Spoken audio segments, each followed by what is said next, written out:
ఆ పేరు పివి ఆంజనేయులు, ఎన్టీఆర్ జిల్లా రైతు సంఘం కార్యదర్శి.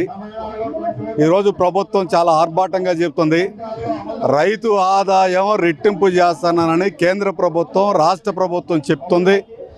కానీ రైతులు రోజు రోజుకి దిగజారిపోతున్నారు, అప్పులు పాలవుతున్నారు, ఆత్మహత్యలు పెరుగుతున్నాయి, పంటలకు గిట్టుబాటు ధర లేదు, మద్దతు ధర లేదు.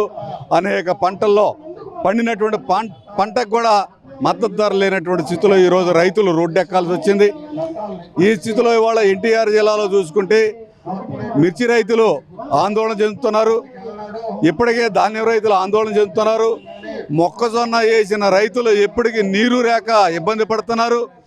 మనకి థర్డ్ జోన్కి, మూడో జోన్కి నీళ్లు డిసెంబర్ 15 నుంచి ఏప్రిల్ 15 వరకు నీరు రావాలి. కానీ పైన ఉండేటువంటి, కింద ఉండేటువంటి తెలంగాణ ప్రభుత్వం నుంచి మనకు నీళ్లు రావాలి, నీళ్లు రావడం లేదు. దీంతో ప్రభుత్వం కనీసం చంద్రబాబు నాయుడు గారు తెలంగాణ ప్రభుత్వంతో మాట్లాడి కనీసం నీరు వచ్చేటటువంటి పద్ధతి కూడా చూడలేదు. దీంతో పాటుగా ఈరోజు మొత్తం పత్తి ఎకరానికి 2 క్వింటాలు 3 క్వింటాలు అయ్యింది. కానీ పత్తి కూడా అతి తక్కువ రేటుతోనే 5,200 రూపాయల రేటుతో గుంటూరు వెళ్ళి మార్కెట్లో అమ్ముకోవాల్సిన దుస్థితి ఏర్పడింది.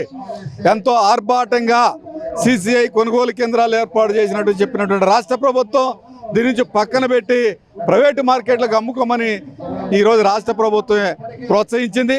ఇటువంటి స్థితిలో, దిక్కులేనటువంటి స్థితిలో ఈరోజు రైతులు రోడ్లు ఎక్కారు. ఇదే కాదు, ఈరోజు రైతులకి ఆత్మహత్యలు చెప్ప మరో మార్గం లేదు. అందుకోసం రైతులకి ఇప్పుడున్నటువంటి అప్పులను రద్దు చేయాలనేటటువంటిది, ఈ అప్పులను రద్దు చేసి కొత్తగా అప్పులు ఇవ్వాలనేది ఆంధ్రప్రదేశ్ రైతు సంఘం కోరుతుంది.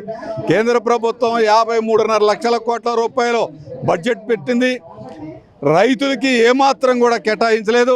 మన రాష్ట్ర ప్రభుత్వం 3.5 లక్షల కోట్ల రూపాయలు బడ్జెట్ కేటాయించింది. ఈరోజు మన జిల్లాలో ORR అనే పేరుతోని రైతుల భూములు లాక్కుంటుంది.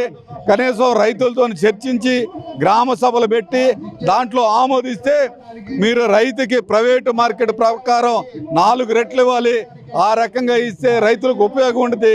కానీ ఇప్పటికీ ప్రభుత్వం ఒక పద్ధతి ప్రకారం చెప్పట్లేదు.